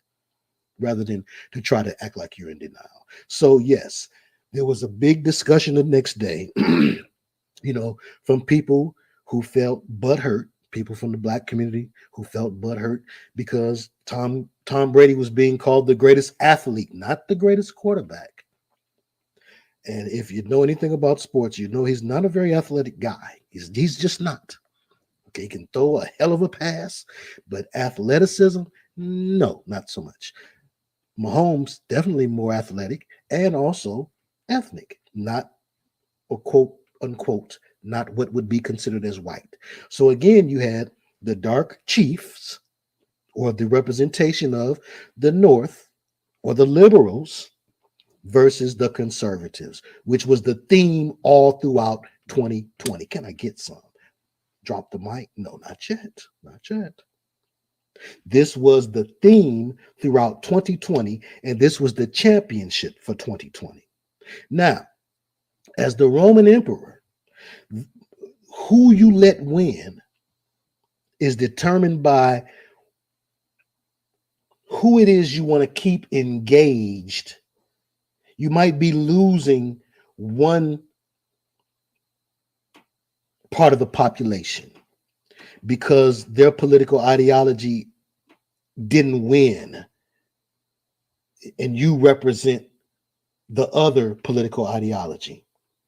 So you might have to throw that opposition a bone by letting their gladiator get the win in a very big battle seen before the majority of the Roman population. So although you may have represented one political party, political party A versus political party B, or in those times, ideology A versus ideology B. So you may represent ideology A and things were fixed for you to win and become the Roman emperor. Well, but ideology B, they're still sore and mad, and they're not compliant. They're not listening to you as the emperor. They don't want you to be the emperor. They don't like you. And to just calm them down a little taste, it's not going to change their minds, but it will distract them if you let them have a champion. Give them a champion. Are you not entertained? Let them have a champion. This is fine. And so that's what, again, I'm just a brother from Detroit public school systems, what do I know? Squandered my full ride scholarship, academic scholarship, squandered it. So what do I know? But hey, it's what I thought was the elephant in the room, the thing not to be said because it's politically incorrect. You shouldn't say those things. But it's what they said, the Brotherhood, when they came up with the scheme, because there's always a scheme to the theme of the Super Bowl. Always. For those of you who are old enough, you can remember when the towers came down, the Super Bowl that followed that event, that February. Who won? That was directly related to the political climate. Fellas in the room, tell the ladies. And lady sports fans, I'm not snubbing you at all. Tell your sisters.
It was the Patriots. Too slow. So, and that was directly related to the fact that the Patriot Act was to be seen favorably by the population. That's what the powers that be desired. The powers that be needed for the people to see the Patriot Act and the idea of being a patriot as a good thing so that they can gain more control over the people and make more restrictive laws and strip away more Americans' rights. So, in order to help to sell that idea of the Patriot Act, they made sure that the Patriots went and won that Super Bowl. Okay, so this points back to the superb owl, the queen of the night, and witches, who again revere this queen of the night, this Lilith spirit, this androgynous spirit that is given the title of being the patron spirit of witches. And witchcraft and transformerism are big deals in Hollywood and apparently in the world of sports as well. And it appears that old terrific Tom may have found himself under a very ancient Queen of the Night type duality spell. He appears to have a bit of Absalom.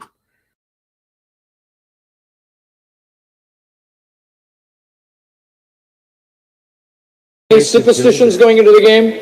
Any special thing you carried into the game on Sunday that you had tucked away somewhere? I did. Yes, Mikey Honis. I always No. I'm pretty sure Tom's a guy. His Adam's apple is about to pop out of his neck. He's a guy. But listen to what he says about his husband. You know, I've learned a lot from my wife over the years. And she's so about the power of intention, you know, and believing things that are really going to happen. And she always makes a little altar for me at the game because she just wills it so much. And so she put together a little altar for me that I could bring with pictures of my kids. And I have these little special stones and healing stones and protection stones. And she has me wear a necklace and take these drops she makes. And I say all these mantras. And I stopped questioning her a long time ago. I did. I just shut up and listened. And at first I was like, this is kind of crazy. And then about 4 years ago, we were playing the Seahawks, and she said, you better listen to me. This is your year, but this is all the things you're going to have to do to win. And I did all those things, and by God, you know, it worked. It was pretty good. And then in 2015, it was about early January, and she said, you know how much I love you? And I said, yeah. And she said, I just want to let you know this is not going to be your year. And of course, we lost. I said, what does 16 look like? And she said, 16 is going to be your year. So it was early January this year, and I said, babe, I asking, like, do we have a chance? And she said, yeah, but you're going to have to do a lot of work, and you're really going to have to listen to me. So, man, I listened to her. And right after the game, she said, me, I did a lot of work. You do your work, I do mine. She said, you're lucky you married a witch. I'm just a good witch.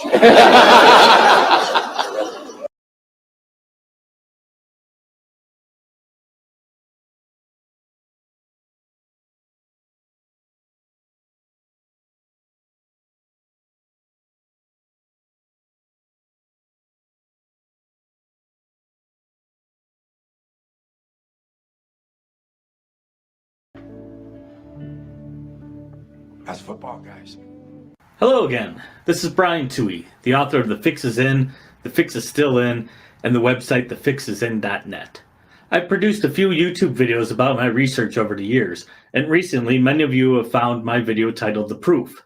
And while many agree with what I discuss in that video, some of you don't seem to think what I put in that video is enough proof for you. I get it. You want hard evidence. Well, no player or coach has come right out and said I have fixed this game. Yet. But the evidence I provided in that video, plus your own eyes and experience, should prove everything I'm saying about professional sports is true. But fine, you want more proof? Well, here you go. I'm not going to talk about such things as Michael Jordan's bogus retirement, or the sabotaged Super Bowl, or how so many hashtag strong teams have amazingly reached the finals in their respective sport. Nope. What I'm going to talk about in this video are 5 proven, no doubt about it facts and events that should show you once and for all that sports are more about entertainment and money than actual physical competitions. Let's start with boxing. Boxing is fixed. It has been fixed for over 100 years. Whether it's the story of the fake heavyweight champion Primo Carnera, who had every fight of his fixed, including winning the championship, or the fact that mobster Frankie Carbo completely controlled the sport in the 1950s with the help of 2 NHL legends in Arthur Wirtz and James Norris, or just Don King's entire career. Boxing has a legacy of being fixed, and it didn't stop in the 1950s either. Just listen to former boxing manager Charles Farrell. I managed Leon Spinks, former heavyweight champ. I managed Tyrone Booz, former cruiserweight champ. Junior middleweight champ Buster Drayton, featherweight champ Freddie Norwood, and for the briefest of periods, a guy named Jose Rivera, who was the welterweight champ.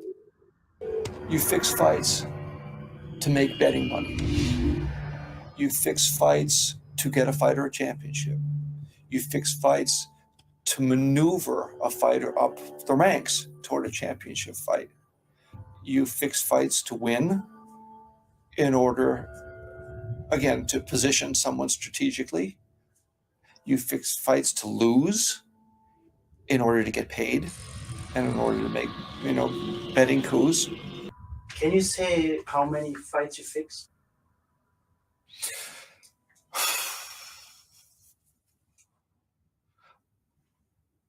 Hundreds. How many, I'm not sure, but hundreds. And how many millions of dollars have been made selling boxing matches on pay-per-view over the years?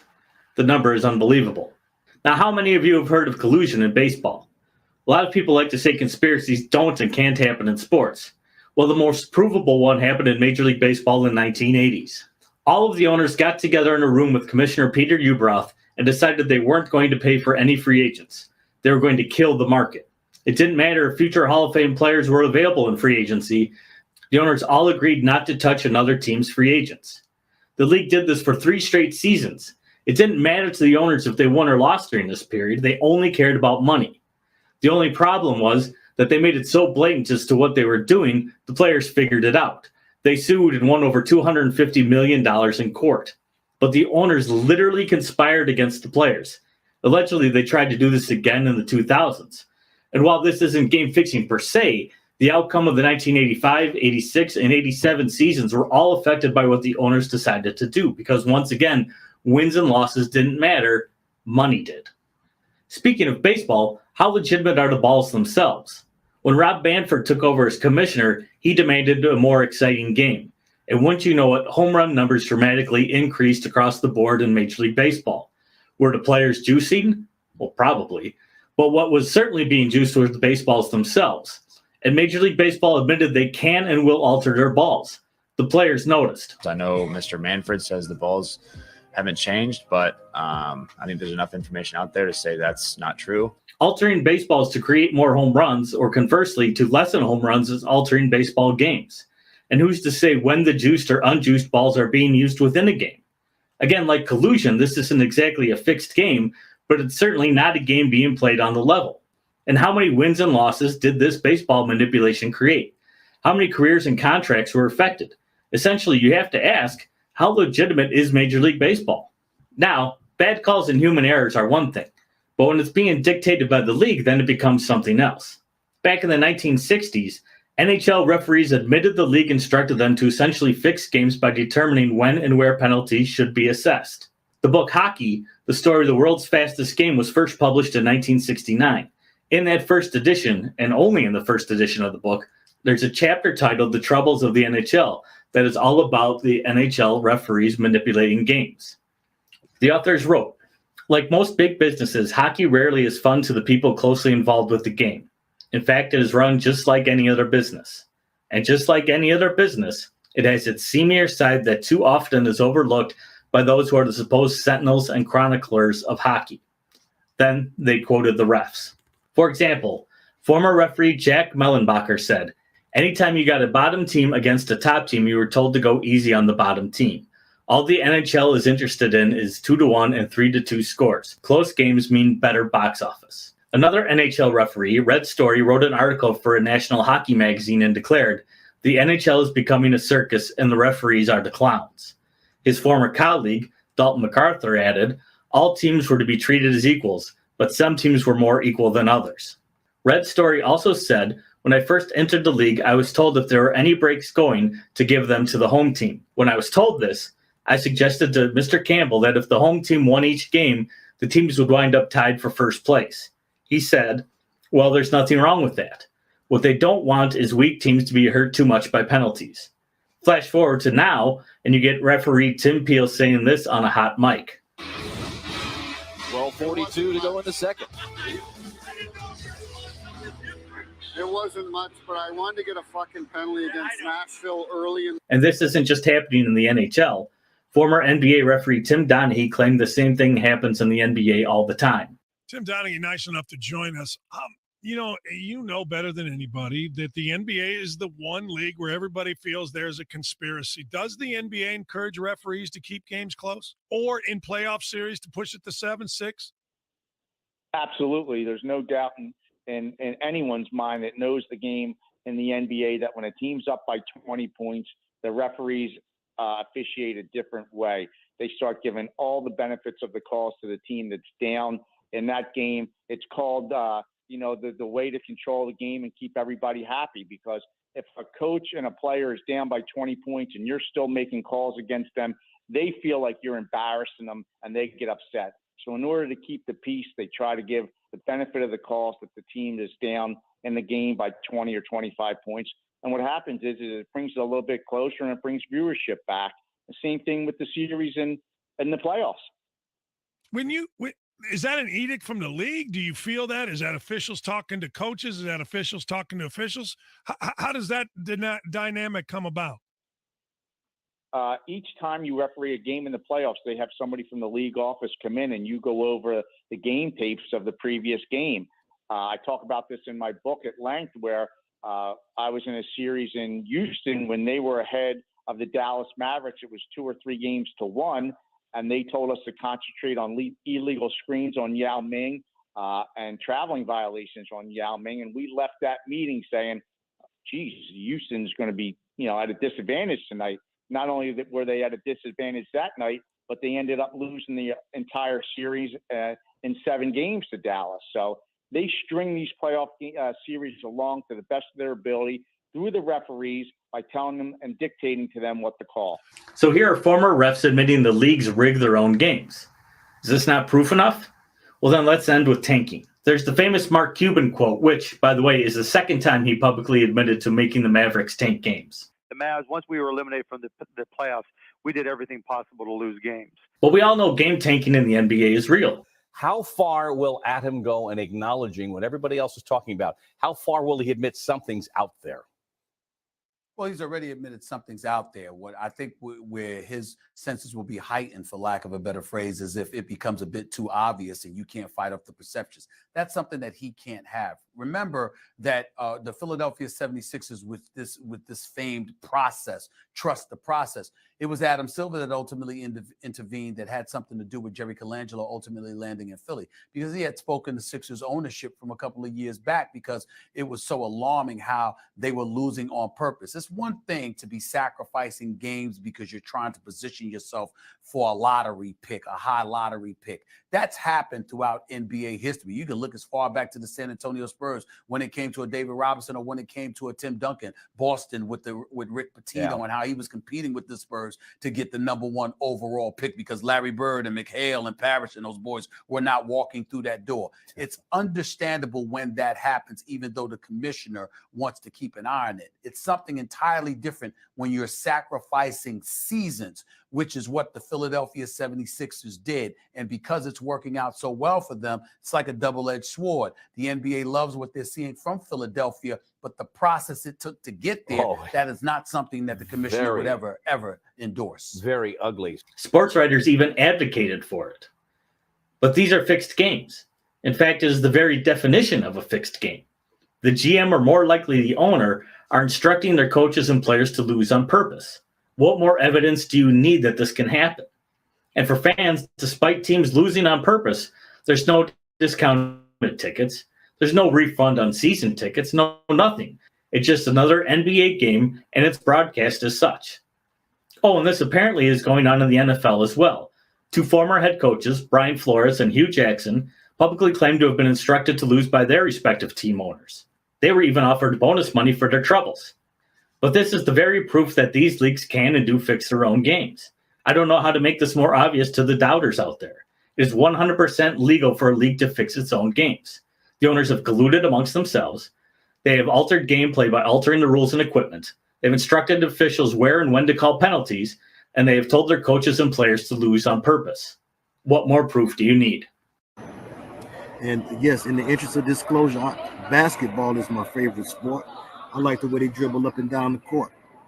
But and I used to play, and I wasn't bad at it. I didn't want to play for high school. At that time, my focus was music, and I did not feel I could give adequate time to both to be a master at both. But I wasn't no slouch. I'd dunk on you and block your shot too. I couldn't go between my legs very well, but I was a big Piston fan in the Pistons' heyday, the Bad Boys' heyday. That's when I was a teenager, okay? So, those was my years, and I'm going to talk a little bit about those things too. The kiss between Magic and Zeke being the same as the kiss between Madonna and Christina Aguilera, or between Madonna and Britney Spears. It was a pass-it-down kiss. They was passing it down from the old school to the new school to the next school, which was Zeke and then battling with Michael Jordan to pass it down from natural athletic talent to enhanced athletic talent.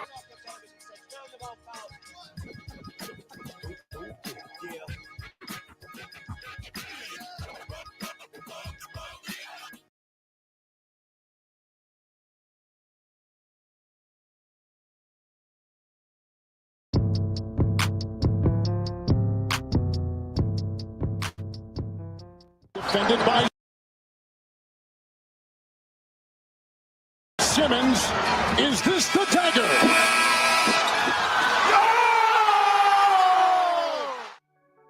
All right, so starting in the 2021-2022 NBA season, the NBA changed from Spalding to Wilson for their official basketballs. You will see why I said this later in the video. But the other thing I found interesting was the NBA doesn't use a new basketball every game. The ball is handed to the officiating crew before every game and simply gets reused. Interesting. It is also kept in proper condition unless a player asks to keep it.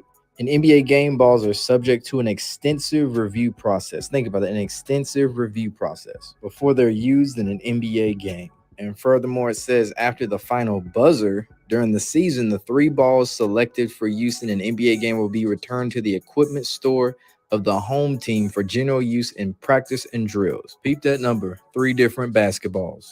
Now in this next section, there's a YouTuber by the name of Jam's Plethora that goes into the specs of the basketball and mentions how there is digital technology. Go subscribe to this channel. There's some good content out there. You read that right there, but then you go down here and it shows features and specs. So the specs here are pretty much the same as the ones on Spalding. So it shows you that. Ships inflated, all that kind of stuff, right? So you go back, but you go to the features and it pretty much shows you all that. But I want to note this right here.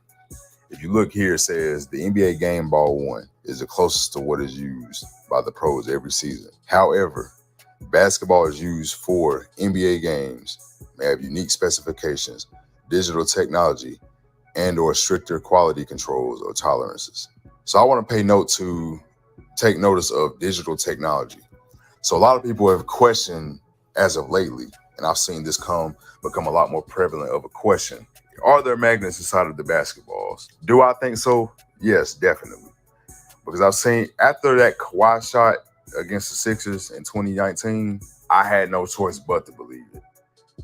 Now, if you remember from my magnetics in football video, how they put a transmitter inside the football, look what Wilson is able to do with the technology in a basketball. Now, what I'm finna show you is not the official NBA basketball, but it's from the same brand, Wilson, that makes the official NBA basketball. Also the same ones that make the official NFL football. And we've already seen the magnetics with the football and the gloves. So you got to ask yourself, would you really put it past Wilson to do this with an official NBA basketball? Especially when you factor in all the money wrapped up in sports betting. Because remember, this is a sports entertainment business.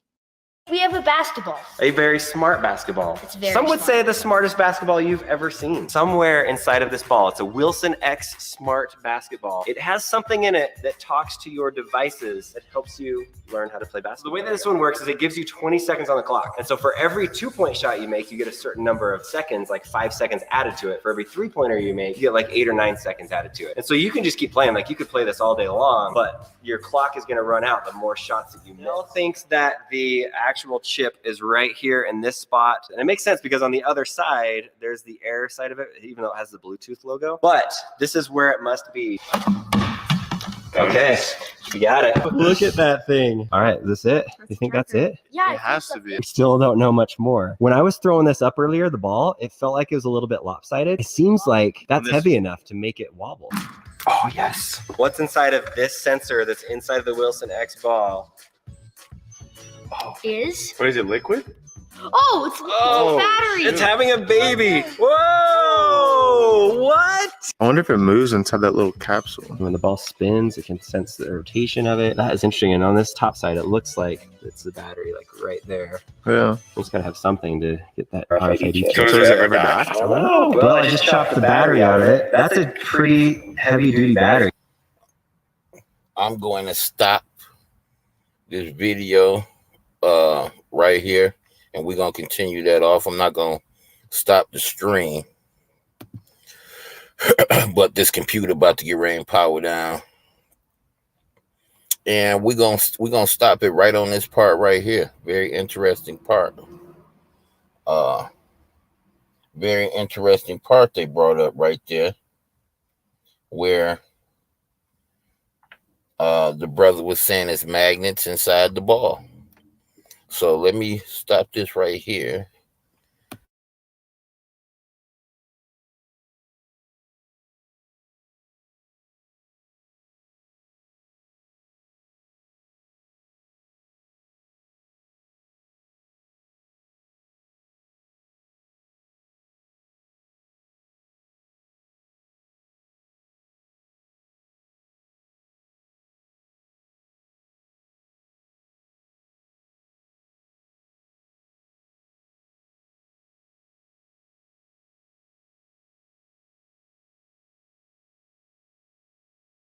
enter here.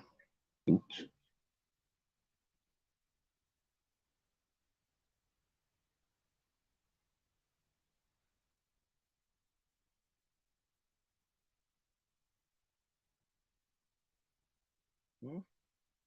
Oh,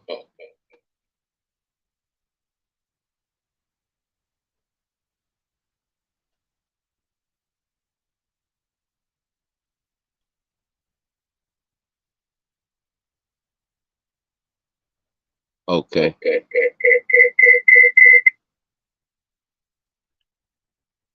Make sure everything good. Okay. Transition up out of there on my computer since it's about to get ready and go out, right? And finish up right here. If I knew how to do it on my phone, I would do it on my phone, but I haven't got to that part yet, y'all.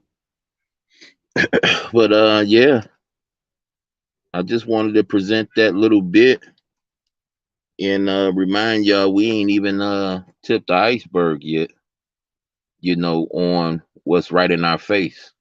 They say the best place to hide something from somebody is right in their face.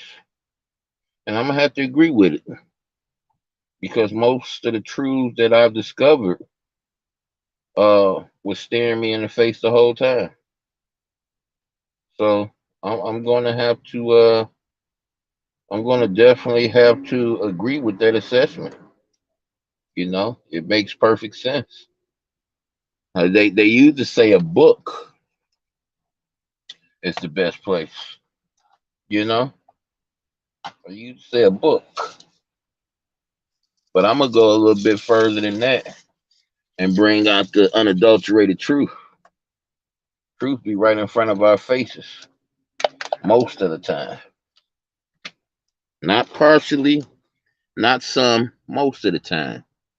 The truth stares right at us, and we make it more technical.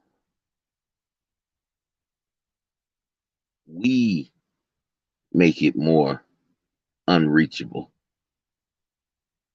But the truth be right in our grasp. That's why I don't fault people's path. I don't fault their journey. Uh, I may speak on it, but I can't fault it because I took some messed up journeys, yo. And I'm just being real. I went down some avenues and some alleys and some highways and byways I didn't have to go down.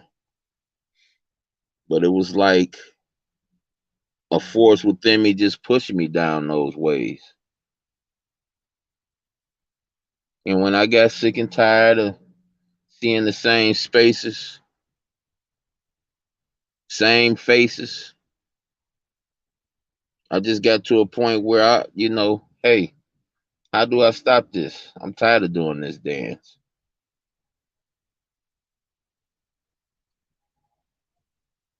But yeah, I've been kicking it with y'all for almost 2 hours. I trust me, I know the truth hurts, man. Trust me. The beautiful part about it is that you hearing another narrative, another side of things. Your mind is most definitely going to be racing and trying to put things in its proper perspective. And that's what I hope it do. Because I had to walk that same walk. I had to feel that strain too. See, y'all talking to a guy that loved sports. But see, my love was based on a false reality. As you heard one of the people that put these things together, it was based on fantasies.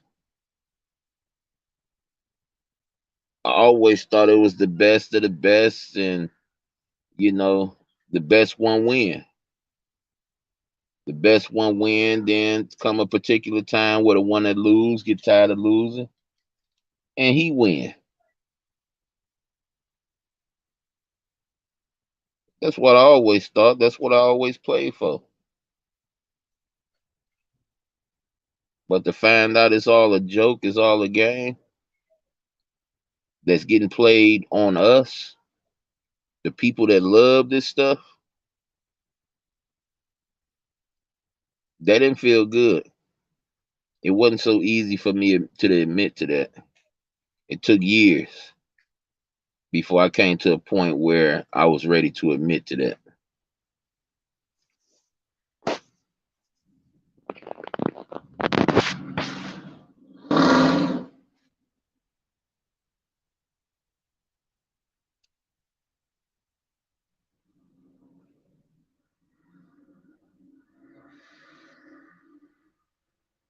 Oh, hold up. Let me finish this first. So we gonna get back to this. I should be back at y'all tomorrow morning. You know what I'm saying? When I see my queen off. Be back at y'all and we're gonna get down to the bottom of this.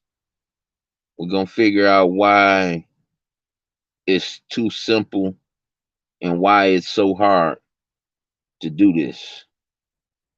Script games. We need to have a discussion about this. So I'll see y'all a little later. Thanks everybody that dropped past. And keep it safe out there, y'all.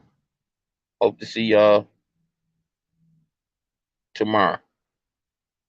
Peace.